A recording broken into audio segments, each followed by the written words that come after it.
Hello and welcome to Off the Shelf Reviews. I think this was the first Jean-Claude Van Damme movie I ever watched. And I'm Gary, and today we're going to review and discuss Double Impact, which released in 1991, with a story and screenplay by writers Sheldon Lettich, Steve Mearson, Peter Crykes, and Jean-Claude Van Damme, and directed by Sheldon Lettich. Ian, why don't you give us the synopsis? Well, the story follows Jean-Claude Van Damme as both Alex and Chad Wagner. When they were babies, the two of them were separated, with Chad going to live in America and Alex growing up on the streets of Hong Kong. 25 years later, they've met up and realized that the guy that killed their parents is now a huge multi-millionaire company owner, and the two of them decide to bring him down. Keep going. More surprises. Oh, yeah. Big surprise. Huge surprise. So somewhere between like Bloodsport and AWOL and some of the other projects that Van Damme had worked on, he had obviously built up a relationship with Sheldon Lettich, and Van Damme wanted to work on a film and had the idea of a film where he plays twins. He was like, you know what? Critics keep saying I can't act. I'm just all kicks and splits and cocaine. And so how about I play two roles so the audience can actually see in the same film that I've got range. And so then the script went through several other people as well before the idea came about. The film released in 1991. It had a budget, I think, around 15 million. And then after all of the theatre sales and then all of the home rentals, the film racked up more than 80 million. So huge success, and one of these films that actually really launched Jean-Claude Van Damme into like a worldwide kind of like market. Yeah. Like I said, I think this was the first one I ever watched on Saturday night TV when I was a kid. You know, you have your Arnie movies, your Bruce Willis movies, your Stallone movies, and then Jean-Claude Van Damme comes along.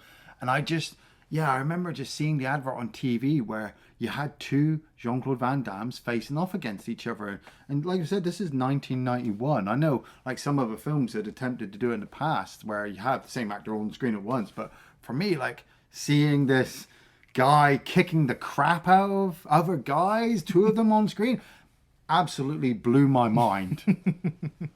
And the plot itself is relatively really simple. Like we said, we're starting in Hong Kong, in China. You know, we've got this Victoria Tunnel being opened up by these, you know, multi-millionaire business owners. You've got Nigel Griffith, played by Alan Scarfe, and he's teamed up with Paul Wagner and his wife Catherine, who obviously have these two twin babies. And I gotta admit, it was pretty funny looking at the tunnel and seeing the painted kind of background, like one of those Acme cartoon situations, you know? Yeah. See a car drive up and smash into the wall and be like, ooh. But you see Paul and his wife driving home, and they give their bodyguard the night off. Frank, played by Geoffrey Lewis. And Frank's like, are you sure you want me to go home? They're like, yeah, no, it'll be fine. We're okay to drive to our house on our own.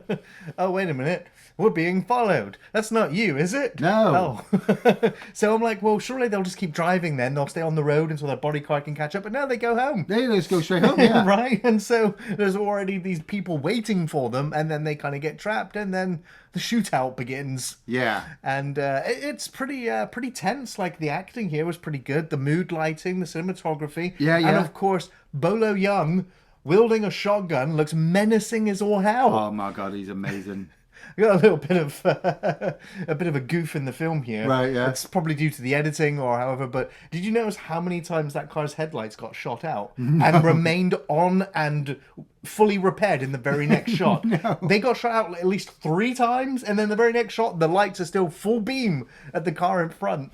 But yeah, I mean, of course, with all the shooting going on, the baby's crying, the nanny trying to run away with one of the babies. Yeah. Geoffrey Lewis turns back up, gets into the gunfight, shoots Bolo Young in the face. Wait, like, didn't he shoot the window and the glass blows into his face? Yeah, but he's scarred on both sides. Yeah. And but he manages to get the other child and also escape, but couldn't find the other nanny, who just drops the baby off at the nearest orphanage. Well, I mean, I thought that was a bit crazy, but then at the same time, I mean, you're a nanny living in Hong Kong. You've just seen what you believe to be the Chinese triads or whatever gang members take out the two family members that you were working for. You know, if she held on to that baby, there's a high chance they would have come for her. They would have killed her. She didn't go to the authorities or anything. Well, come on. I mean, I'm not implying anything, but like, are you sure they didn't pay off the cops? I don't know.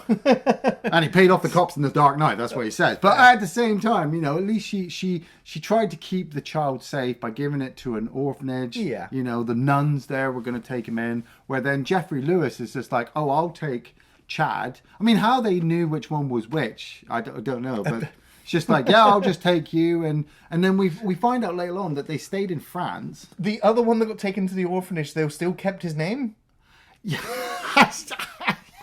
Fair enough. Did they have like a collar or something? I don't know. Oh, look, it says Made in Alex on his butt. Yeah. But then, yeah, we jump 25 years. We're in Hollywood, and there's Jean-Claude Van Damme in some real tight lycra, doing some real tight splits, you know, in front of some beautiful women. I love the fact that he's like, hey, I want to show everybody that I can act and do more than just the splits. And in the first scene you see him in, he's doing the fucking splits. Yeah, with his ass on screen as he's pretty much just teabagging the dance floor. I know. Did you notice the young lady in front of him? There were a lot of young ladies, dude. You know Well, the what one I'm that like. was laid out on the floor. Oh, her leg was all over. No, I didn't. Yeah, it was the wonderful and glorious, sadly no longer with us, Julie Strain. Oh. Who was in such films as The Unnameable 2, the statement of Randolph Carter as the monster. Okay. So yeah, you might not have recognised her. But she was been in a ton of like 80s schlock. Yeah. I mean, she was really putting some effort in that sequence with, and I think Jean-Claude liked it as well. She does it effortlessly as well. Yeah. And then Geoffrey Lewis comes up to him and goes, oh, Chad, I've got to go deal with something. You go deal with the karate lesson. And so Chad goes walking down, and there's some guy who, like, he's kicked some other guy in the face. And so Chad's like, hey, show me one of your kicks. And the guy's like, I'll show you one of my kicks. I'll show you. And he gets fucking knocked down, kicked in the face.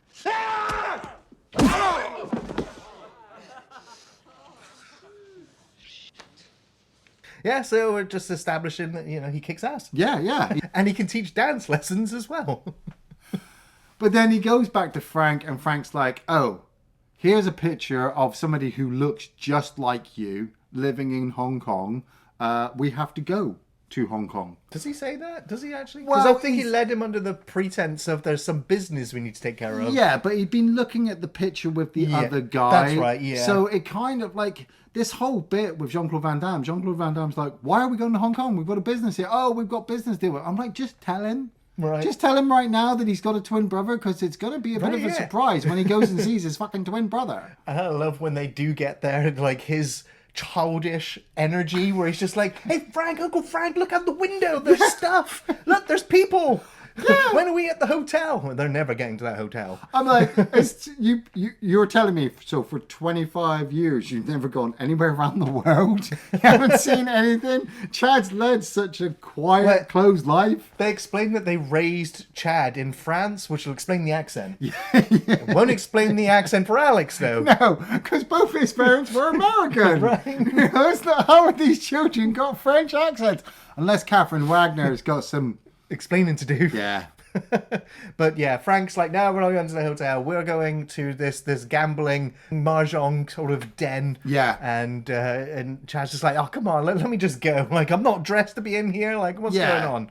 And then some random angry guy gives him some money. He gives him a stern look. And he's like, well, I love it in Hong Kong. It's free money. Free money, yeah. And then before you know it, this tall, gorgeous blonde walks up to him, like, starts enticing him into the back room. Yeah. Like, Frank's does she go know? on. Does she know? Well, we know it's a Frank case call her? of mistaken identity here, where she thinks it's the twin that she knows. Yeah, and that will come up a lot in the movie. That Yeah, this girl, Danielle Wilde, played by Alonna Shaw, she mistakes Chad for Alex sometimes, and Alex really doesn't like Well, that. she's going to be in for a big surprise, a huge surprise. Huge surprise, yeah.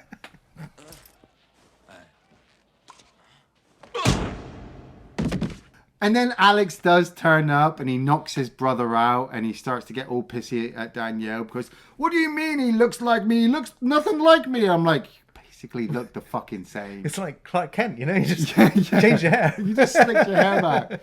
And I mean, I haven't seen this film in at least 20 years, but I've always held it quite fondly to my heart because, you know, it's one of my first Jean-Claude Van Damme movies. Everybody else was watching Kickboxer and Bloodsport. I think I went Universal Soldier, Double Impact, Street Fighter, and then kind of stopped for a bit and then got back in with Time Cop. Nice. You know, and had to go back and see all these other movies. But you can see as well, 1991, this, it's the superimposing, isn't it? Oh, When it's you- the compositing of getting the two of them on screen together. Yeah, so they film one, then they just film the exact, you know, the same again, but with the other one, and then compile them together. And so you can see the outlines, the white glow around the edges. It's very primitive looking now. Yeah. But at the time, it was like amazing just to have them both on the screen. You believed it. Because Van Damme, true to what he wanted to do, he did make two very distinctly different Van Dammes. Yes, yeah, totally. Like we said, Chad is the innocent, like schoolboy, you know, probably still a virgin type person, which is unbelievable. And Alex is the I've been living on the streets of Hong Kong, killing my way along my life, kind of cigar chewing kind of guy. And you know, I like how their relationship develops over the course of the movie, because like you said, Van Damme is able to play both sides even though they're not on the screen at once, but he's able to go back and forth. You know, Alex is very angry with how he's been raised and had to deal with his life, and so he has this edge where Chad, he's completely innocent and would, you know, he just gets kidnapped, doesn't he, at one point, because the guy's mistaken him. He doesn't even bother to go, like, no, it's not me. Yeah, he gets taken to their operation, and they're explaining like, oh, this Saturday at this port, we want to bring you in on this business. We've seen you working your way up, and he's looking around like, what are you talking about? I don't have a clue what he's talking about. Nothing to do with me. Right. And then in the end, he just says, yeah, go fuck yourself. Yeah. I didn't hear you. You go fuck yourself. And that causes them to get a little bit angry. So they bring out the bolo. The guy he tells to go fuck himself is Zhang. He's the one who murdered his parents. He's the one who was in, you know, connection with Griffith, got the parents killed, but at the same time, he's one of the biggest crime bosses in Hong Kong. And it's kind of interesting that actually Alex hasn't really worked with him like that. You know, the whole point here is Zhang trying to get... He's trying to consolidate the crime syndicates, I suppose. And he wants Alex/Chad to join him because, like you said, he likes the skills that he got. He thinks he can make a lot of money. But I actually thought it was quite really nice and honourable that actually Alex hadn't decided to do drug deals. He hadn't started to murder people. I mean, the most we see him do is try to sell cars and cigarettes to some other people. And then even then he has to dump the cars and have them blown up so at least they can escape on their boat. That was ridiculous. Oh, totally. Man, the entire movie's fucking ridiculous. Yeah, but this more so than anything because they you know, the other guys that they're doing the deal with is like, oh, you traitor, you've alerted the police, and so there's a bit of a shootout. Yeah. But yeah, the police turn up. They manage to stop the other boat, but they're being chased by the other police boat. So they jettison the cars off the back. Frank shoots at them, and so of course the cars explode. And then the police boat that's chasing them is like, oh no, stop. We can't go around. There's too much ocean on either side. And, oh my God, we won't ever be able to recognize the derelict boat that they're riding in, even though a character is able to spot it from the air later on in the movie. So after Alex/Chad, you know, misidentification, ends up kicking the other guys. They're like, oh wait a minute, this guy, I didn't know he knew martial arts. Yeah. They bring out the bolo and he literally decimates Chad. Yeah. I think he's got him in the container and starts smacking his head off the side. I was like, he's really selling that. That looks really good. And then he gets dumped back out into the streets. He makes his way back to Frank and Alex and he explains the situation to them. And so for some reason, Alex decides that, yes, infiltrating this drug den and doing some damage would be a good idea because it turns out that Danielle, Alex's girlfriend, works for Griffith. It's way too coincidental. Yeah, and on top of that, she tries to not believe what Frank is saying about this horrible thing that She's Griffith's like, you've done. got any evidence about these things you're saying? Yeah. And he's like, this is a Jean-Claude Van Damme movie. I don't need evidence. I don't need I was there. That's good enough. I So love she's that like, line. I've heard enough of this. She storms out. I was like, let's rewind a minute. How did she end up with Alex, who is an absolute awful person, really? The way he treats people, talks to people, his rotten attitude. I'm like, why is she with him? How did she get with him? What does she see in him? I have no idea. Women love bad boys, and I'm pretty sure he can probably do the splits too. Oh, right, well, yeah, win-win. Yeah, okay. I mean, I want to say he can, but he's literally the same body shape as his brother, so I'm assuming he might be really limber. But as I said, I kind of like that dynamic because Chad kind of fancies Danielle, and because Chad looks like Alex, you can tell that Danielle kind of likes him but still loves Alex. But Alex, you know, gets all pissy that she's showing feelings towards Chad. He hates his new brother, but then at the same time, he starts to show a softer side by telling Danielle that he does love her and that he wants to protect her and that they want to have some kind of future relationship. So I'm like, man, that's a lot for a Jean-Claude Van Damme movie. Well, for me, it was the bare bones, most basic attempt at kind of characterization and growth. And that's still a step up for most Jean-Claude Van Damme movies at this time. Yeah. So, yeah, I call it a win still, despite being that threadbare. But Danielle is looking into the files at the Griffith Corporation, I suppose, and she starts to uncover paperwork that might be useful for the brothers to be able to get all their money back.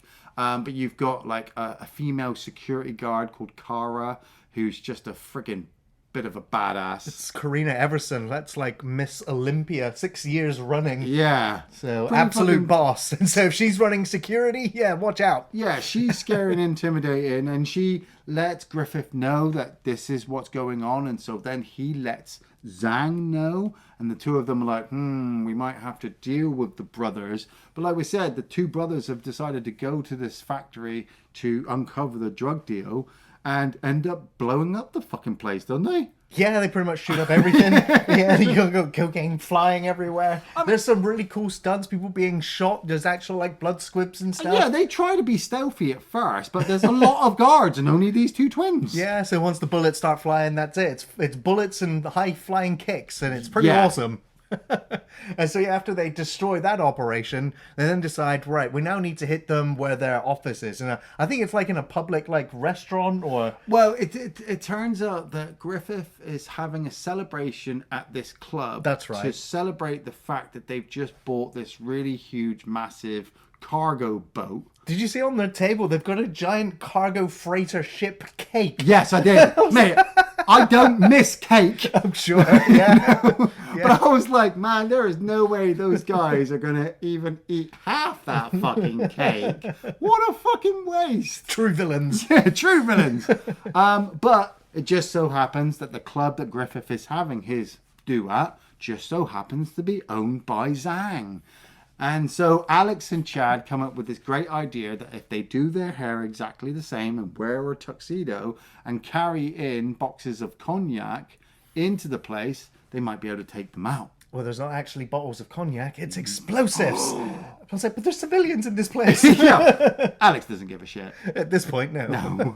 And his box gets taken into the meeting room, and they had already killed one of their guys thinking that he had caused the destruction of their operation. But then Zhang and Griffith remember, oh, Alex knew where the operation was, so maybe he had something to do with it. We need to drag him in. And so they just happen to come across Chad as Chad's walking in. And Chad's like, well, I don't know what you're talking about. And there's Geoffrey Lewis sat in the audience like, well, I better blow this up now. He's like, get down. Yeah. Get down. So yeah, Van Damme just lays down there like, you gonna blow it up or what? Yeah, then the bomb goes off, and then there's another shootout, and there's panic and screaming and shooting, and it's brilliant again. There's two of them. But Alex has decided, look, we can't stay on the mainland. We have to go somewhere. So it just so happens I know about this abandoned hotel on this island that nobody ever seems to go to that we can use. There's a lot of coincidences in this movie. Too many, if you I ask me. just realised there, yeah. And of course, Chad, he's not too impressed with the bird shit decorations and the fact that everything's falling apart. Yeah. But they basically have to make do here. And so it's a little bit of bonding here, but not too much. Eventually, Alex and Frank end up out in the woods collecting fire sticks. Yeah. And Danielle has now been harassed at her work because she found the incriminating evidence and she used the work phone to call Chad, and her bosses listened in on the whole thing. Yeah. They're fully aware now that there's two brothers that are going to bring them down.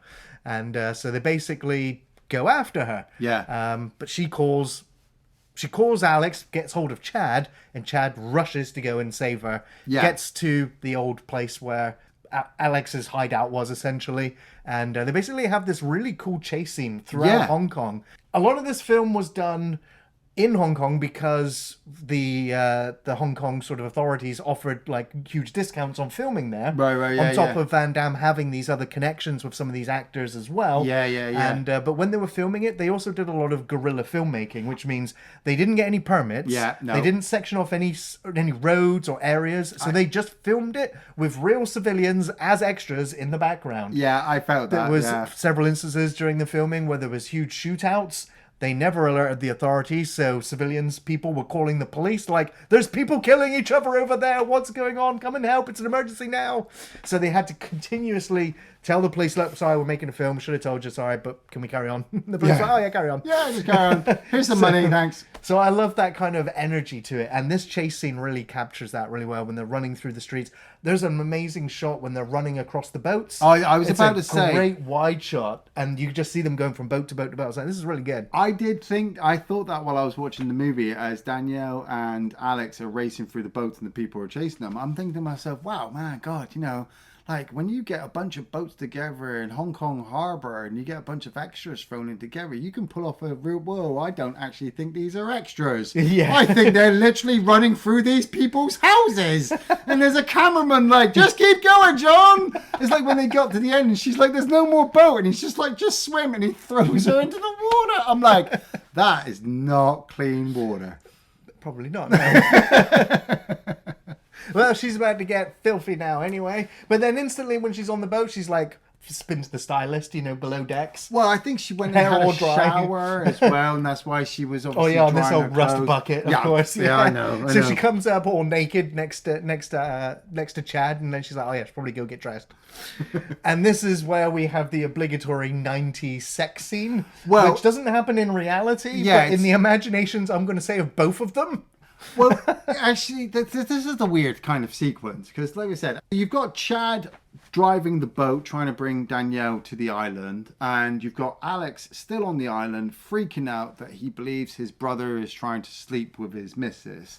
And so it's like he's got a drinking problem, but the movie hasn't established that. And so he grabs this bottle of whiskey. It's not even like a full bottle of whiskey. It's like a half bottle. He gets absolutely fucking slaughtered so quickly.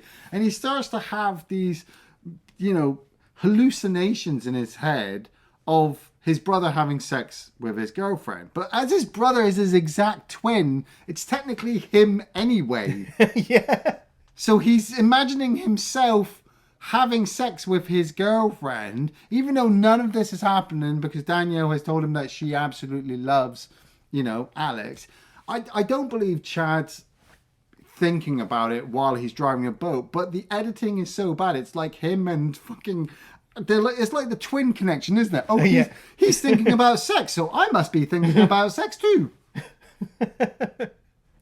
Yeah. So after all that, they get to the island though, but Kara has been following in her helicopter, and she kind of possibly has spotted the boat. Then she saw the island. She's found the hotel location and believes that that's where they're heading. So she buggers off, and Geoffrey Lewis is like, "Look, Chad, we get that you were doing something heroic with Danielle, but I need to get rid of this boat or they're going to find us, and you're going to need to go and explain to your brother what's going on." And so you have a 1991 composite imposed argument between Jean-Claude Van Damme Chad and Jean-Claude Van Damme Alex. Yeah. And Alex, in his drunken state, hits Danielle. Yeah, it's pretty rough. And again, that's when you're just like, why is she with him? Yeah. Why? This is probably not the first time Yeah, you know? yeah, the guy kind of And, how I felt as well. Yes, it's pretty rough. I'm like this character has got to redeem himself by the end because he just seems like an absolute asshole. And you want to see them fight, and the choreography's pretty good. The camera trickery and editing is fine. They got some very good lookalikes that look like them from the back. From the back, yeah. So you get lots of reverse shots of both of the Van Dams fighting the other one, and the stunt double, doing their job. So Yeah. it's okay. Now I can only imagine the technology today, they can do this so much better. Oh, easy. But the nostalgia of it and the fact that there's two Van Dams, I don't know, it's kind of fun. But yeah, neither of them's getting the best of the other. Frank ends up coming back. I'm like, he parked that boat and got back here pretty quickly. I don't know where he parked it. He probably didn't. That's probably why they got spotted. He Just didn't fucking fucking sunk far. it. Yeah, we never see it again, do we? No. And he tries to break him up, but he takes a punch to the face for it. And then this is, the hero's journey. This is the lowest point where everyone's defeated. The two brothers are now enemies, and they both want to go their separate ways. And Chad's like, I'm going home. I'm going to swim all the way. I'm going to swim all the way back to LA. I've had enough. I hate Hong Kong. I have no brother. We're on an island on the other side of the fucking ocean. I'll swim! Hey! And then we just cut to Alex, who's waking up on the beach, hungover. You get the shot of the bottle in the water, which I Yeah. thought was pretty cool because it's like, hey, just in case you forgot he got drunk last night, here you go. And he just happens to look over, and there is a bunch of armed guards coming onto the island, wanting to capture them. And they capture Frank, they capture Danielle, and Alex and Chad separately have to take out a bunch of guards, but then they manage to hook back up again and get the information from an extra guard of where Frank and Danielle are being held. And it turns out, we'd been told this earlier on, but Griffith is wanting to use their new boat to take drugs and all the stuff, the illegal stuff that they want to do, to America. And so that's what they're going to use. And Zhang is in on this deal as well. So we cut to the big boat, and I'm like, you know what? For a final location, kind of like Lethal Weapon 2, you can't beat a big boat. Yeah. And you've got the pier, and so you've got the nighttime setting, all the lights, you've got the cranes. Yeah. I was like, it's actually a pretty good set for a showdown, and we've got the two main villains and the henchmen as well. Yeah. Because obviously we mentioned earlier, Karina Everson, Kara. She's got another henchman with her as well. With kind of they go to the bar. cowboys things. Yeah, with like the spurs, like Yeah. the sharpened spurs, so they kick and kill the bartender. Yeah. Obviously, you've still got Bolo as well. His character's called Moon. Yeah. So I was like, yeah, okay, this is going to be a pretty epic showdown. And Yeah.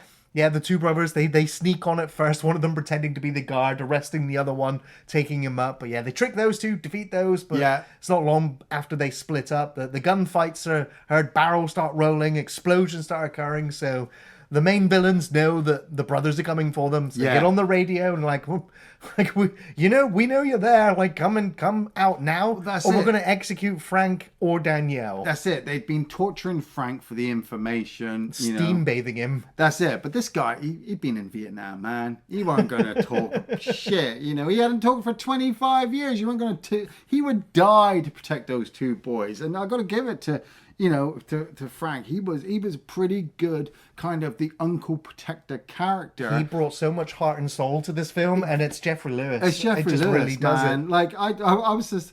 Part of me was just like, okay, he's got to be in other things other than House of a Thousand Corpses and Any Which Way But Loose. And I was looking through the list, and I was just like, man, you know what? I could watch a bunch of Geoffrey Lewis fucking movies. He's outstanding from his classic films right through to the end. Exactly. He's great. And even in this movie, this last 30 minutes of this action-packed, the main focus is on Chad and Alex getting up on the bad guys. But when Chad finds out that Frank's been killed, I mean, he's not secretly, he's not being, but Shot off screen, but That's not it. actually shot, so yeah. that's it. And Chad's just like, I'm going to kill you. It spurs him on to now be as kind of vicious as Alex is being. And I mean, Alex takes on the Spurs guy, doesn't he? Yeah, in the dark until he punches a hole in the wall. Oh yeah, that was great. Like, you know, the guy's just bouncing around like, you can't stop me, and then he just fucking punches and goes, I've got you, and he just pummels him in the face. Yeah. Like, yeah, you know. But this is the match. This is the rematch that I've always wanted to see, and it's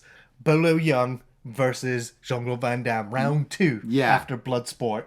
And I love the moment, obviously, because he's taken such a face injury, he never talks for the rest of the film. So it's like, that's really cool. And he basically just symbolizes, like, you, me, in here, this is our arena, we fight. And he is so stacked. Like, he is menacing. He is like the nemesis, arch nemesis of Van Damme. I mean, dude, this guy fought fucking Bruce Lee. Yeah, Enter the Dragon. Enter the Dragon. You know, that's how badass this guy is. And like you said, going up against Jean-Claude Van Damme, you know, the trust you have to have with somebody acting on screen to carry this character over. Well, the two of them became real life friends after Bloodsport, and I believe it's Van Damme is the reason why Bolo is in this film. And that's it. Well, with Bolo, he's able to just emote and say so much without even opening his mouth. Like,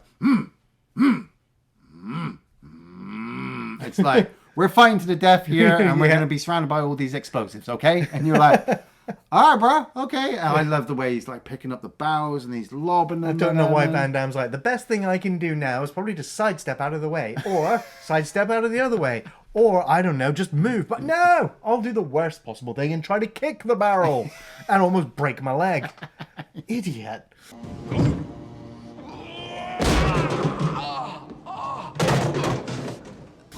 But yeah, it's a great fight. I don't think it's as good as the one in Bloodsport. No, it's over way too quickly. Yeah, but we do get lots more slow motion of Van Damme doing lots of spin kicks. Yeah, and Bolo ends up reversing into a faulty electric box, frying himself. But yeah, we know he's not really dead. He's a true villain. He's coming back up. So double tap or just, you know, huge ass explosion.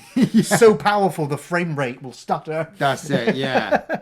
Fucking the boat is now taking on a bunch of explosions as well, and you've got, I mean, Alex goes to rescue Danielle and finds Frank at the same time.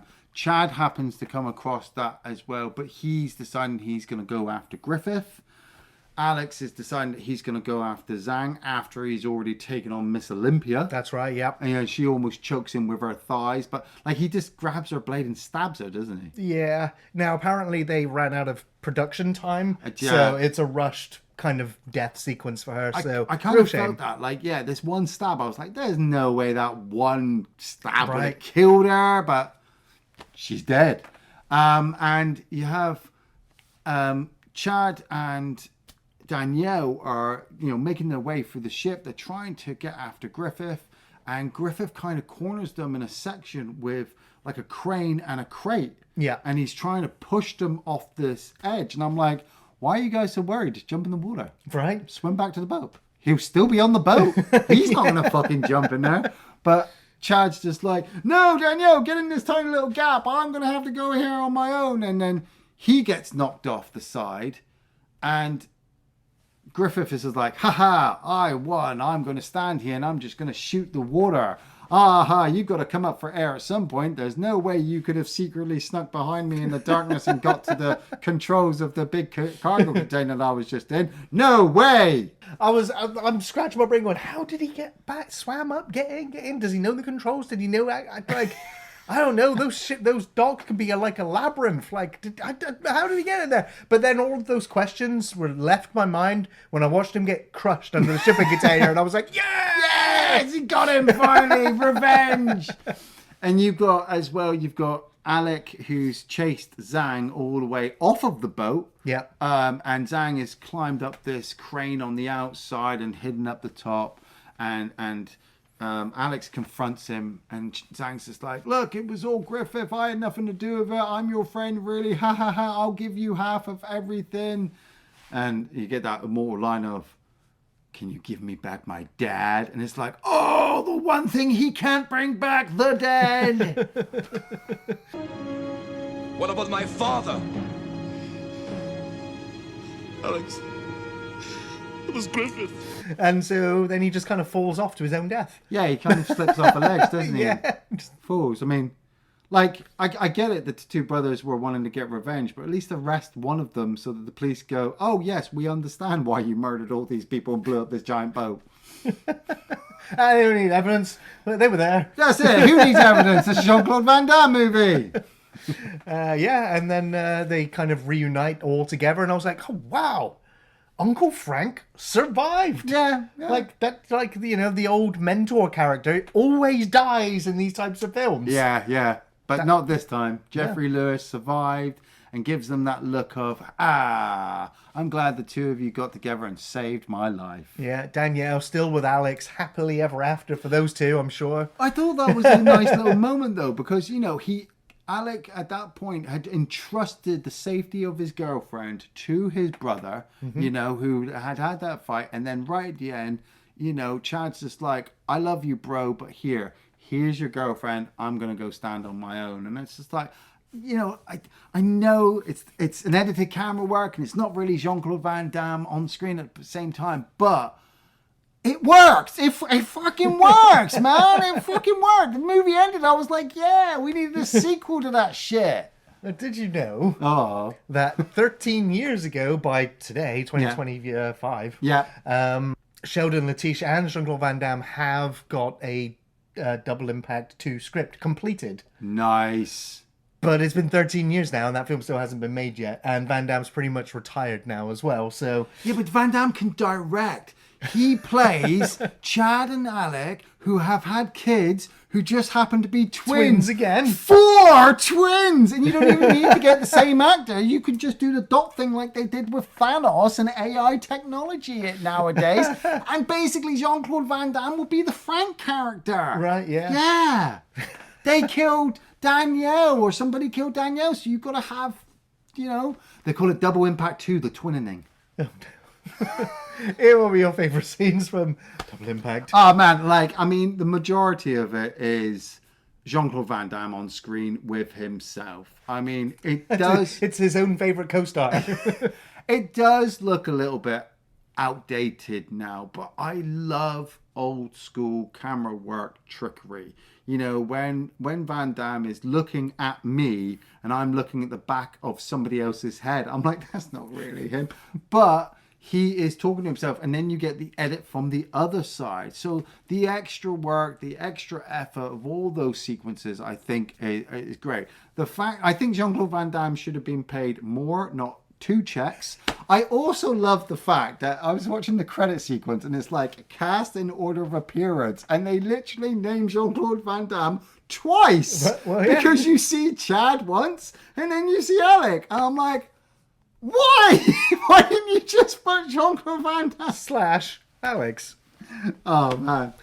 The nightmare sequence I think is funny because it's a Jean-Claude Van Damme 90s movie. You need to have some kind of sex sequence, and this sex sequence was just a little bit over the top. Yeah, I mean, I like it because it's all a fantasy or a nightmare. Yeah. I really liked the music here was very different. Yeah, and the way it was lit as well was really kind of funky, really cool looking. Yeah. So the whole film's visually quite nice to look at, and well, there's some nudity. I also love Bolo Young as well, and I think I'm just going to throw in Geoffrey Lewis there as well. I know that the film has plot issues and, sometimes the script just isn't perfect. But with Jean-Claude Van Damme, with Bolo Young, with Geoffrey Lewis, it works with them selling me the history of what these characters do. And like you said, with that sequence where Geoffrey Lewis was like, hey, I don't need evidence. I was there 25 years ago. I'm like, man, you don't really understand how police work works nowadays, but you go, man. You do it. And then, like I said, Bolo Young going, okay, dude. Yeah, I totally get it. Yeah, I've got a few memorable moments, but first, I guess I have a segment I'd like to call "There's Been Another Fuck Up." Near the beginning of the film, where Geoffrey Lewis is driving, and when he gets the call that something, he needs to get back because he needs to do his bodyguard duty, he spins off in the car and he spins around, and I was like, wow, like your hair has completely changed. It's gone completely jet black and long down the back, and then it cuts to him in the close-up again. I was like, Who did we just watch spinning around? And it explains as well that bit where he spins off and he goes shooting up this road. You see, there's this kind of civilian stood on the pavement like, where the fuck's he going? And it's like, oh, we filmed it late at night hoping nobody was going to see. Right.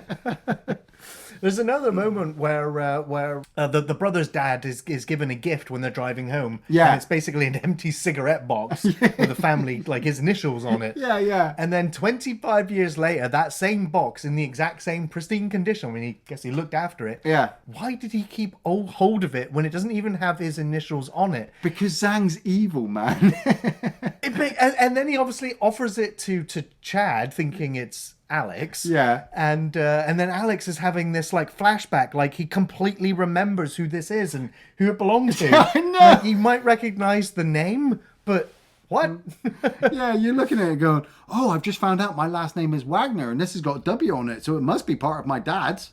Yeah. So like us as an audience, we know, but the character, it's like, what? Yeah. So huge kind of weird logic jump. But I guess my favorite fuck up is when they're escaping the gambling den and Van Damme kicks the back door open before they escape, and you can see like in the next shot it cuts them outside on the street, but when he kicks the door open you can just see the extended film set. You can see all the panels of wood and everything. It's like they didn't even attempt to hide that. No. Yeah, but anyway, this film's got lots of explosions in it, and as you might know, I like some explosions. And the one where Bolo gets blown up and Van Damme runs in slow motion until it really just like goes staggered frame. That was great. That's the poster shot, right? Yeah. Or the trailer shot, you know? Yeah. If anything, even though I've criticised some of the moments in the intro of the film, I really like the shootout outside of the estate. The way all of the cars lined up, all of the lights, because they never It's went very out. old school gangster style. Yeah. So it was literally like an execution, and the drama, the shootouts, the blood, because this film's actually quite bloody as well. That really set everything up. It was gritty and felt realistic, and then the film does go on like a kind of campy tone with some of the jokes and sort of like wordplay. Yeah. Like there's a sequence I really like where when he kicks the door open, he's like, "I love you, brother," and it cuts to the other one. He's like, "I'm gonna kill him." So the edits and the wordplay and the twin kind of gag stuff is quite fun. One of my favorite shots in the film is them running across the boat during the escape sequence. Yeah. And I think one of my other favorite other than Van Damme doing spin kicks in slow motion, there's a sequence where he's beat up a guy. I think there's somebody shooting at him, and he grabs hold of a gun and he starts shooting it in slow motion. Oh, But yeah, it's like Alec. Van Damme's Yeah. arm is like centered to the frame, and you can just see all the muscles and everything. I was like, I saw that. Like, he just taken this guy out, and then another guy comes on shot. He pulls out the handgun, and he literally unloads all the bullets from the handgun into this poor guy. And I'm like, I'm sure the third shot killed him, but you just went blah, blah, blah, blah, blah, blah, just so you got that really nice shot of him with the gun. Trailer, like you said, trailer shot. looks cool. Ian, you recommend the film? I do recommend Double Impact. I think it's one of my top 3 Jean-Claude Van Damme movies. I don't enjoy this as much as I enjoy Time Cop, but that's because I'm a sci-fi whore, really. But I just remember little me sitting in front of the TV on a Saturday night, waiting for this movie to start where this guy was going to kick people in the face, and he happened to have a twin. And I'm sure as well, part of me when I was a kid thought that there were 2 Jean-Claude Van Dammes. Like, why can't we just have more movies with these 2 twins in there together? It might, by present day standards, when you look at your Raids and your John Wicks and all those other action mounted movies, that Double Impact kind of loses something. But without this type of movie, Keanu and the rest of them would not have even gotten as far in their action movies as they would be. Jean-Claude Van Damme is great. Bolo Young is amazing. Geoffrey Lewis is the old man uncle to get them together. And, 2 fucking Jean-Claude Van Dammes. What more do you want me to fucking say? Yeah. I think I will also be recommending Double Impact, especially if you're looking for an action film with martial arts, shootouts, explosions, and, well, very little story or character growth. Jean-Claude Van Damme certainly upped his acting ability here though, and the contrasting nature of the twins highlights this well enough, but Geoffrey Lewis is the real standout in the acting department, a real natural, and lends some heart to the film. Van Damme really delivers though when it comes to kicking everyone in the face, in slow motion, and the rematch with Bolo Yeung was pure 90s nostalgia entertainment. Visually, the film is great, with some nice landscape shots and well-framed fight scenes with some vibrant colours. The effects are looking a little bit dated, especially the compositing of the twins, but the edits and stunt work are fairly seamless. The film has, I'd say, an okay pace. I think it stalls slightly in the second act, but when it picks up, it doesn't relent until the end, with some gritty punch-ups, comedic edits and twin gags, and more explosions backed up with a bombastic score by Arthur Kemple. So yeah, I think this is worth a watch. One packs a punch, one packs a piece. Together, they deliver. Thanks for watching Off the Shelf Reviews. Jump back and get